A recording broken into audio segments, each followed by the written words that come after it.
Hey, how's it going? All right, so normally when I do this show, I do it on my own personal channel. You guys probably don't know who I am because I'm actually new to the channel that we're broadcasting this on for the first time, the Disability Channel, of course. My name's Max. I'm a new hire at the Disability Channel. I actually am a YouTuber. I operate another channel under the name, also again, Max Darrett. You can go check me out on YouTube if you click on the link to my channel in the description box below. They hired me to do some content, as somebody who's I don't like to view myself as disabled, but I guess legally I am disabled because I have autism spectrum disorder, generalized anxiety disorder, ADHD, and in the interest of trying to support a channel that's trying to give a voice and work to people who are disabled, they asked me to come on and do a gaming news show for them. So I decided to carry the gaming news show that I started back in January on my personal channel over to this channel. Normally we jump right into the news without, giving this whole intro spiel, and we will do that in subsequent weeks, but I just figured because a lot of you are being introduced to me and the show for the first time, that it would be appropriate to do an intro. And also, I think it would be appropriate to intro my co-host. He also is a YouTuber, and like me, he is also on the autism spectrum. He is Obsidian of the Triple S League. Do you want to just tell people a bit about yourself and your channel quickly, man?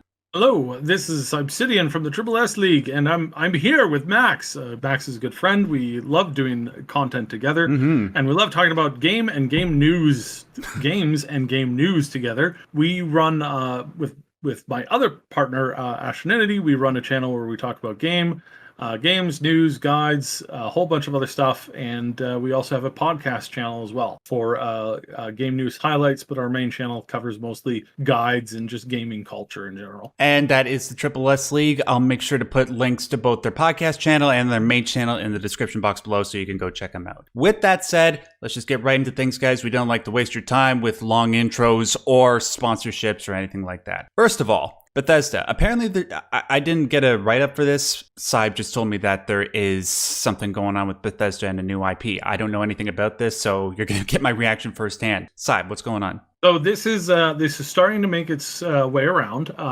The original person reporting on it was another YouTuber by the name of Juicehead, who runs a pretty big channel, covers some pretty good topics. Now, he was perusing the Help Wanted section Bethesda Times recently, and he noticed that Bethesda was hiring for people to work on an unannounced project, and he was very excited, and so was a lot of other people, and it's now starting to pick up a little bit more steam because this unannounced project, Bethesda working on yet another unannounced project. Now, they've already announced that they're working on, Starfield and the next Elder Scrolls, a little game. I don't know if you've heard about it, but yeah, what could this new unannounced thing be? And would that be Fallout 5 or another entry in the Fallout universe? What could that possibly be? So that's the rumor, that's the news. People were very excited about this, wondering what's going on here. Bethesda was recently bought out by Microsoft and are now under their wing. This includes under their funding wing. So maybe they now have an enormous amount of money to start hiring people, as well as getting help from secondary studios that both Microsoft and PlayStation employ the use of these smaller studios that are basically just like fire teams. They go in and assist with the game in development, whether it's working on something that they're behind on or whether it's just providing additional support for whatever they could need. They do this. It's kind of the nice thing about being under a big publisher is that you do have a little bit more resources that you wouldn't otherwise have access to. So this is was big news. But I've got to put a little bit of a wet towel on this here. Ever since a lot of these leaks have started to come out through Help Wanted's, job listings, job postings, and then also an enormous amount of leaks have come out on LinkedIn and various profiles there. There's a lot of companies that have now changed the way that they advertise for help. So instead of advertising, listing a particular project or even an unannounced project, they have settled to announce with literally just sticking with the unannounced project. So they're not changing anything. If it is an unannounced project, they kind of keep it as that, and they keep it very vague. And then when the person actually comes in for the interview, after submitting their application, that's when they'll get a little bit more info on it, but they'll be under an NDA then. So just generally across the board, more and more companies are opting to, when they are hiring, to just hire under the assumed title of work in progress, essentially. Because even if you come in to work on, because this is the Austin studio, where one of these job postings were for, and then a couple others from Maryland, if you came into both of those locations, so long as you're there for a few years, you will eventually start working on a quote unquote unannounced project. So this is kind of like true, but it's also kind of like weird. And there's more and more of this stuff going on, which does mean that more and more of these jobs will be listed under a very blase term that you can't really pull anything out of. If they were to come out and say, we want you to join our team to help us work on multiplayer for Skyrim 6, no, for Elder Scrolls 6, then that would come across as kind of like a showing their hand thing, and they may not necessarily want to do that anymore. So this is what they're doing in regards to this. Is what, not just them, like I said, this is many companies starting to do this now. Could this also be an unannounced project? It is, and this is a little bit of the juicy information that I got, in that they are planning another project for the team that is currently working on 76. They are currently planning to start assisting with another major project from Bethesda, Maryland. So that's big news. That is very big news, because right now the Austin studio is working on 76, I believe, and it's really been focused on just that for now. And now with this news that they are potentially working on this being lined up and keyed up to assist the Maryland studio, that means that one of the future games that they have on the release schedule, which right now is only Starfield, potentially releasing this year, and Elder Scrolls, that we may get some multiplayer connectivity or just the option for it, because I think they've realized that multiplayer is not always the best thing to cram into a game. 76 had a lot of problems, an enormous amount of problems. It was not a good launch. They have said so themselves. Todd Howard even came out recently and said they didn't mess up on, like, there wasn't very much that they didn't completely mess up on, that they did not completely drop the ball on. And that's kind of refreshing to have a company actually come out and state that they really messed up on that. But maybe what they know, or what they're realizing, is that people do just want options. And I'm always up for options. I don't want a game to be made to be forced to be played only online, because eventually servers go down and you can't play that game anymore. But giving me the ability to host a friend in my game to play with me as I'm playing a round of the next, Skyrim, or the next iteration of the Elder Scrolls, then yeah, that's something that I want. And that's something that the community has wanted for a really long time, with a whole bunch of community-made projects that are attempting to do just this. Skyrim together. So giving us the option of playing offline on the main campaign and then inviting a friend in, I think that's a far superior thing than creating another, like, forcibly sandboxy or theme park experience of playing multiplayer in an exclusive particular way. So this is great news for those of us who have been wanting Bethesda to step it up a little bit, include some more stuff. It appears as if this potentially is what these job postings are for. Could be that they're just doing general hires and they just don't want to tip their hand as to what they actually are working on.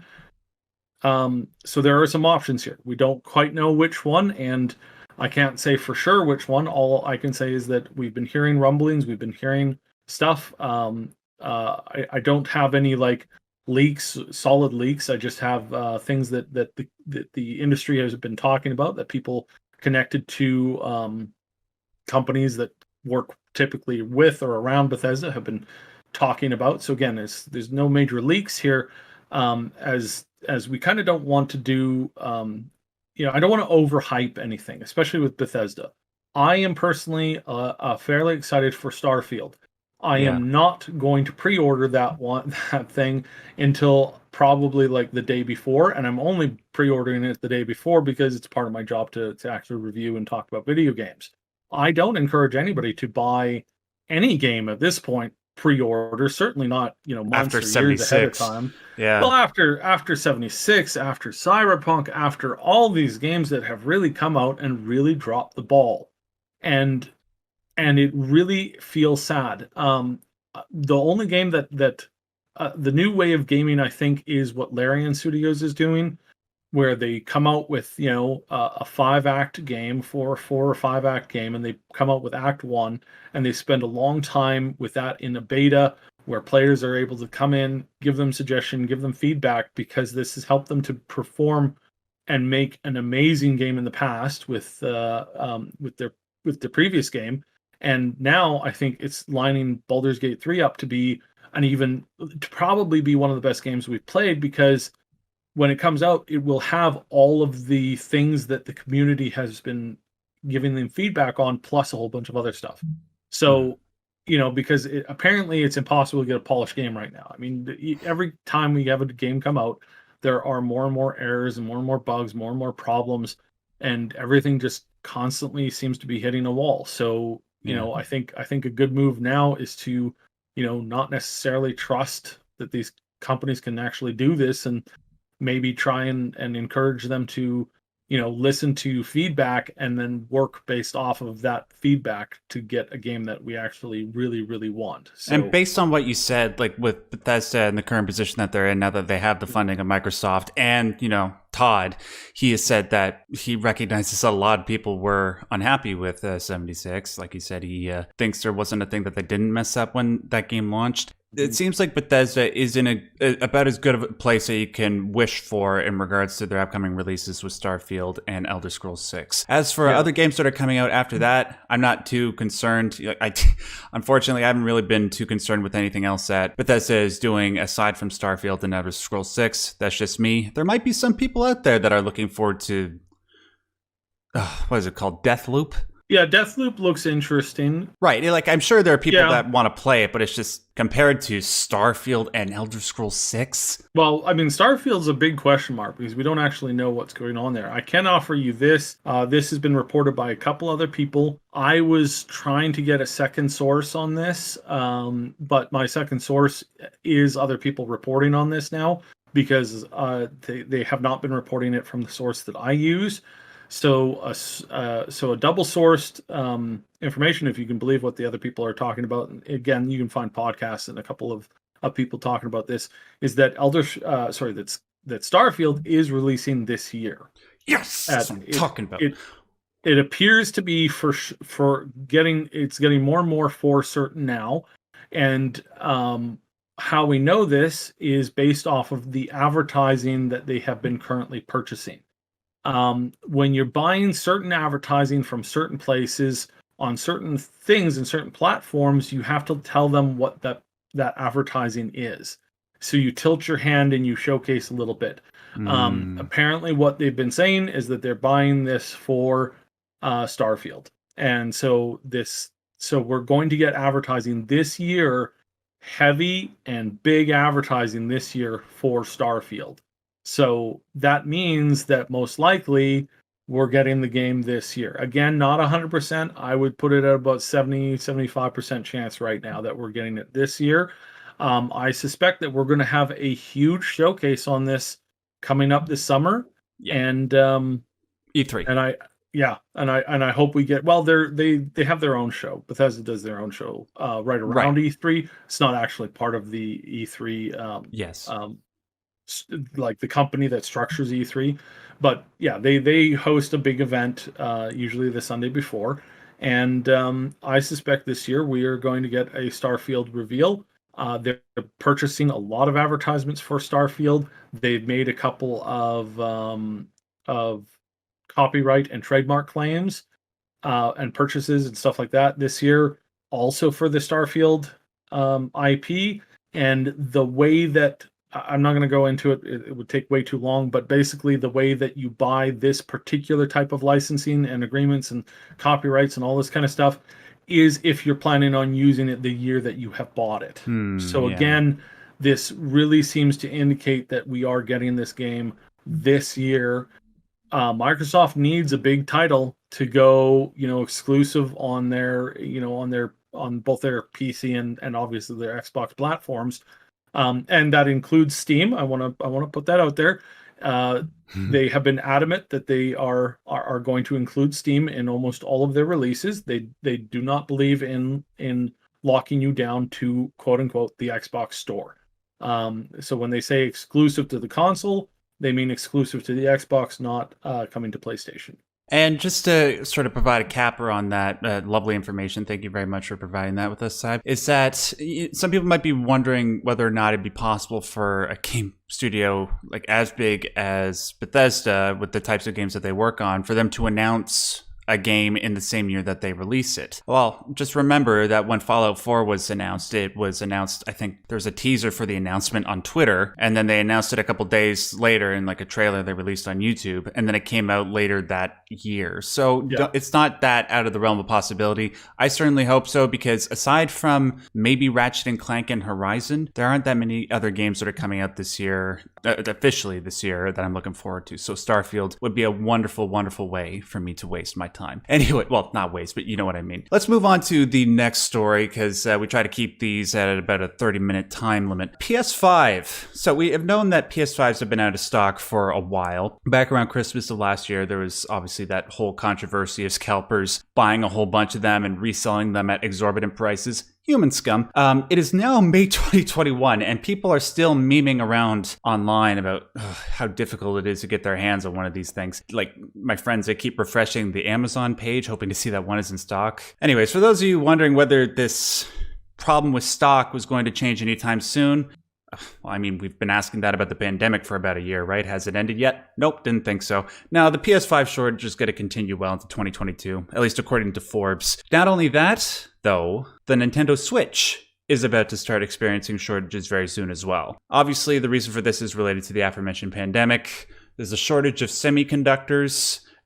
I'm not technologically savvy either, guys. The only thing you need to know about them is that it's a piece of technology that can be found in pretty much all electronic products. They need them. It helps supply the systems with the current. Moreover, there is a shortage of the types of semiconductors that are being used right now in Switches and PS5s, especially the more powerful semiconductors used in the PS5s. Now, in order to keep up with the demand for the PS5s, I imagine that these companies will probably resort to using cheaper parts over the next couple of years until the global economy can get back on track. So if you don't want your console to be a less powerful and more temperamental version while still being the same price, I would encourage you guys to unfortunately just keep hitting that refresh button and just hold on to hope.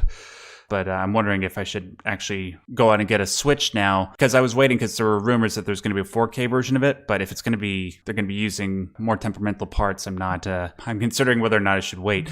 Anyways, so is it fair to say that this is all due to the pandemic? Like, is there anything else that I'm missing here? No, they had this issue beforehand. They were working with certain manufacturers and stuff like that, and then they canceled some of those deals and moved them to other deals, and we've been hearing about that since 2018. So this is not unforeseen. Oh, okay. For some of us, we kind of knew that this was coming. Consoles have been in a they're not in a terrible place, but they're not in a great place either. PC gaming has been on the rise in pretty much everywhere, and especially in places that have been historically very, very high console consumers. The innovation of tablets and other devices just make gaming easier, and you open up a lot more doors to a lot more places when you're on a PC than when you're on a strict console. You still miss out on some of those big games, the big titles, but largely, I mean, you miss out on just as many, if not more, when you've bought into a single console. There is one place that you can for sure pick up a console, a PS5 console, almost immediately, and that would be Japan. Oh, yeah. Because apparently Sony has been having a very, very difficult time selling PS5s in Japan. Japan is one of the biggest markets for growing PC gamers. It has been reflective in the culture. It has been reflective in even things like anime. It used to be that gaming was pictured and circled around mostly PlayStations or TV type consoles in both anime and manga. And now more often than not, it's pictured around an actual PC and PC specs. There was one anime that I watched, one of my favorite ones from 2018, predominantly featured PCs and predominantly featured, these big beastie machines and people, talking and playing with them like they really, really like them. Um, and that's pretty darn cool. I mean, it's cool when people, try new things, and this is a new thing. And it doesn't help with what Sony's been doing to their fans and to certain members of their fandom in the past by canceling products and canceling games and treating other developers like garbage, and it's been really bad. So this is not surprising. I've been saying this now for well over 2 years.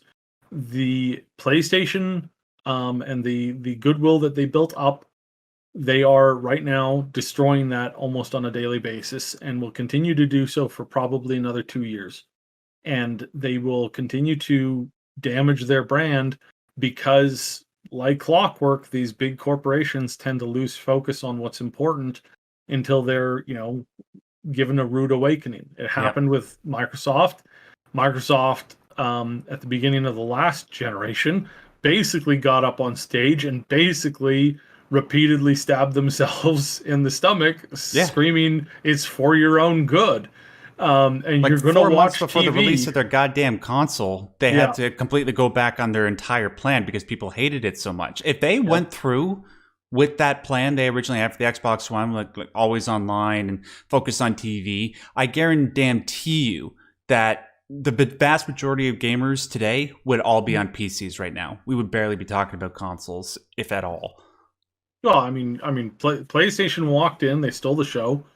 They profited off of it for a good few years, and then slowly but surely they started making the same mistakes. And what mistakes were those?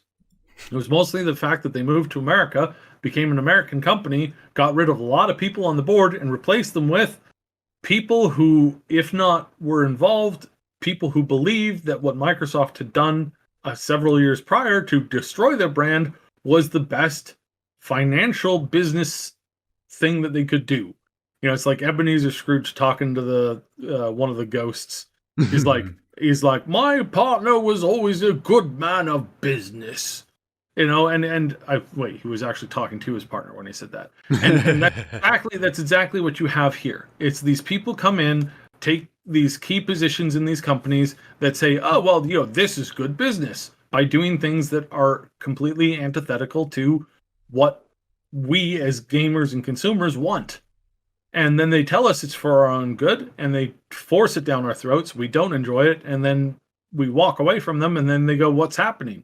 And then take somebody coming in, like what happened with Microsoft, getting rid of the people who had made those horrendous decisions and replacing the board as much as possible with people who actually understand gaming and who actually understand how to, turn a profit. And it's not just them. It's Activision lost a third of their customers, but they increased their profits from the other remaining customers.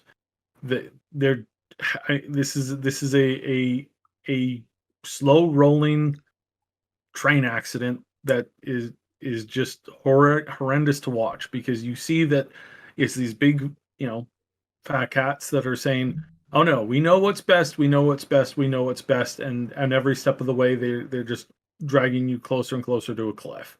Mm-hmm. And again, this has reflected itself in the hardware issues and the lack of access that we have seen right now. So yeah, not good at all. Wait, so let me just get this straight. You're telling me you don't want a remake of the first Last of Us? That's great. There's nothing like working on your first game and having such great success with that first game that you work on your second game and then you immediately go back to working on your first game again. Nothing inspires solid, determined leadership especially when they cancel all of the DLC for the second game. Cancel all of their DLC. Yeah, things are going great there. They're blacklisted by basically every hiring agency there is that puts young developers in touch with new companies. Why? Because everybody that went there quit and reported just such extreme negativity and terrible working conditions that no company in their right mind would send or suggest that you go work there. Yeah, we're talking about Naughty Dog, by the way, guys, in case you can't. The people who made Uncharted and The Last of Us. It's like, even if you enjoyed The Last of Us Part 2, and more power to you if you did, we're just talking about the potentially what is going on over at Naughty Dog in terms of the makeup of their workforce right now. Anyways, we can't get off on that tangent because we have a couple more things that we got to get through, and we're running out of time. If you're like me and you've been wanting a new Splinter Cell game, a new Prince of Persia game, well, guess what? You're still not getting it. You want to know why? Because people keep buying games like Assassin's Creed and Rainbow Six that have microtransactions at the wazoo, and people keep spending money on those microtransactions, even though, like, some of them, like people who are hardcore gamers like you and I, Saib, they know what microtransactions do to the games industry, yet they keep buying them. As a result, those games make more money, and it encourages companies like Ubisoft, who I personally like to refer to as Diet EA, to keep infusing their games with increasingly predatory practices. Now, because microtransactions are so lucrative for gaming companies nowadays, they are increasingly focusing on how to incorporate them into their games. In respect to Ubisoft, they have decided to focus more on high-end, free-to-play games moving forward. Now, don't get me wrong, there's obviously room for free-to-play games in today's gaming market. Those free-to-play games need microtransactions in order to be profitable. However, if Ubisoft's major franchises are going to go all free-to-play, it means the gameplay loop will be primarily centered around those in-game purchases. Now, unlike the single-player experiences of yesteryear with games like Splinter Cell and Prince of Persia, where progression was based on, your ability to do combat and solve puzzles, a lot of the progression is likely going to be tied to payment, just like it is with the aforementioned Assassin's Creed and Rainbow Six, plus so many other Ubisoft titles. Woo to the Who, RIP Prince of Persia, and Splinter Cell. Pretty sure we're in full agreement on the matter of microtransactions, especially with Ubisoft. Cybus, is there anything else you want to?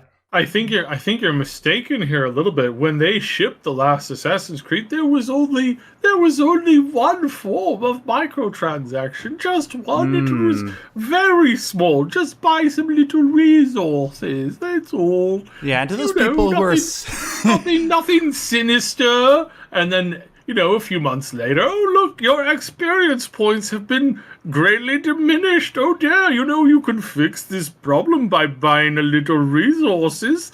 Then they add some new costumes. Oh look, costumes, they're on a limited time. Get it. So unless you can play for, 25 hours a day, you're going to miss out on these cool costumes. But, of course, you can always purchase them with a little bit of money for resources. And, oh, look, we've introduced more stuff that requires you to buy a little bit more resources. And on and on and on it goes. So, yes, Ubisoft has learned well that this form of microtransaction, nickel, dime, blood from a stone, same thing with what I just mentioned with Blizzard and Activision, Blizzard, Activision, Blizzard, is that they chase away more and more customers by tightening this, let's just call it a noose of razors to bleed you out of your money playing a game that starts out not needing a lot of microtransactions, but just progressively gets worse and worse and worse and worse. And people pay for this stuff. And people don't even know how much they pay for this stuff. There's been a rash of these like tests where it's like, how much have you spent on microtransactions? Somebody's like, oh, I spend like, maybe $50 a month. And they're like, all right, pull up your transaction history. We'll tell you how much you spent this month. Yeah. You spent $1,500 this month on microtransactions. They're like, what? No, I didn't. Oh well, wait. I did buy that, and then I bought that, and then I bought that. There's a lady who discovered. She went through her bills and she discovered she thought she spent around like 1500 on this thing. Turns out she spent almost 4K on it in the last like few months, Yeah, that's what it and she does. was horrified. And I have been in this position as well. When the early microtransaction-y cell phone games came out, like the really early ones, I was going through a really bad time, and I said, "Sure, I'll try some of these games." Didn't realize how much I spent. Then when I did, I was horrified. I was horrified. Um, and this stuff is designed and keyed in such a way that it makes you want to buy. It makes you convinced that you have to buy, or you're going to miss out, or you're not going to get what you want. Another dirty tactic they use is they sell direct power to arena or leaderboard stuff, and your position on the leaderboard is prominent on your ability to spend money. And you doesn't matter how good somebody is at the game, they just can't compete with you dumping a truckload of money into a hole. So it's bad, and it's been getting worse. And certain companies have learned their lesson. Other companies, not nearly as much. When people wonder why a company like Blizzard would put all their time and effort into making something like Diablo Immortal, which is exclusively for mobile phones, well, this is why. I mean, I don't agree with with them doing that and forgetting the fact that the core fan base of Diablo are people that play on PC. But when you look at how much money people spend on mobile games and other games, whether they be on mobile or on PC, where they're free to play but have tons of microtransactions, you'd understand why they try to move to that particular market. That's why so many of them are doing that right now. That's why Ubisoft is upping the ante in that regard. The only way that we're going to be able to stop this sort of thing from happening is if we did some sort of mass awareness campaign as a gaming collective and letting people know what microtransactions are doing to the medium of gaming. Now, we're getting some of that in regards to like loot box regulation in some countries, but that's still going relatively slow. I think it's time that gamers become more conscious about what these gaming companies are trying to do and where the direction of games are going. Because if you love single player experiences as much as I do and want to see a greater number of them, I can guarantee you in the next 10 years that if more people continue to play like battle royale games like Fortnite and PUBG and Apex Legends, or just, I don't know, put all their time and attention to something like Candy Crush. I think if you want to support games and you want to support games with small microtransactions every month, the best thing I can suggest is supporting people on Patreon and Subscribestar. Yeah. I spend about a little over $50 a month now supporting a litany of game developers. It depends on how many releases come out, because they don't always release. They don't always make you pay per month. A lot of them make you pay per update, per that kind of thing. And there are a lot of brilliant game developers working on some amazing projects on Patreon that are funding themselves through that, and just so much better. Just so much better to support them there than to support some of these other games. There are a handful of good phone app games, but I've tried to steer clear of them because they're just so unhealthy to get into if they have any kind of microtransactions. And even the ones that don't make me want to play other games that have microtransactions. So I'm trying to steer clear of them as much as I can. But I've been going for a lot of these games that are, they're all available for PC. They're also available for your phone, and I support them through Patreon and Subscribestar, because this is I think is a healthier option and is a better option by far. And I'm really appreciative of the really good quality and the great stuff. So yeah, shout out to Adeptus.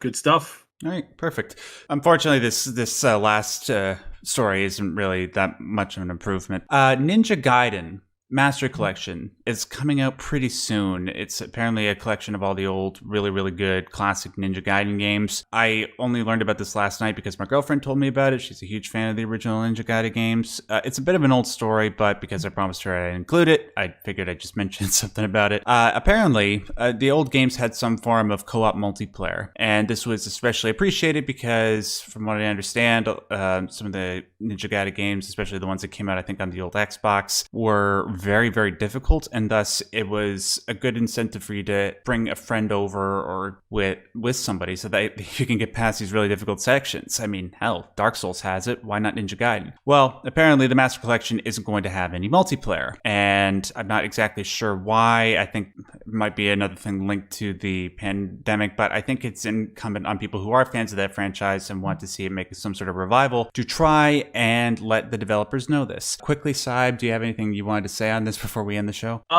Not really. I mean, it's a little sad that they're not able to get out exactly why, or get out everything the way that some people want it to. And apparently they've been missing some code and stuff like that. It's a little sad, and it's like, it's my opinion that if you can't do a remake and do it all, you should do it. Like, if the game is as good as you say and as good as we remember it, it deserves a little bit more respect than, we tried, but we couldn't really actually do it. So, we're not going to try and recreate it as best as we can. It's like, wow. Thanks for the effort, guys. Yeah, it's a shame. And I guess maybe they just feel like, hey, the core fan base is probably going to buy it anyways, and we'll be able to make our money back regardless of whether or not we put the multiplayer in. I understand, maybe you don't have the code right away, but I'm sure that, with time and maybe with an update, this could be something that could be introduced. Anyways, guys, that does it for this episode of Maximum News. Thank you to all the people at the Disability Channel for trusting us to do this show, and all the people that are tuning in for the first time. We will be doing this weekly. Every Friday, I'll be releasing at 4 p.m. Eastern Standard Time, I believe. Sorry about the noise in the background if you hear that. Yeah, we will be doing this every week. So I just want to thank very quickly Sai for doing this with me. Just remember that you can go check him out over at the Triple S League. There are links to his 2 YouTube channels down below, and you can also check out my personal YouTube channel at Max Darrett on YouTube, and you can find me on all the other various social media websites, of course, just at Max Darrett. Thank you, guys. Thank you, Saib. And until we do this again next week, just want to remind you, as always, stay yellow.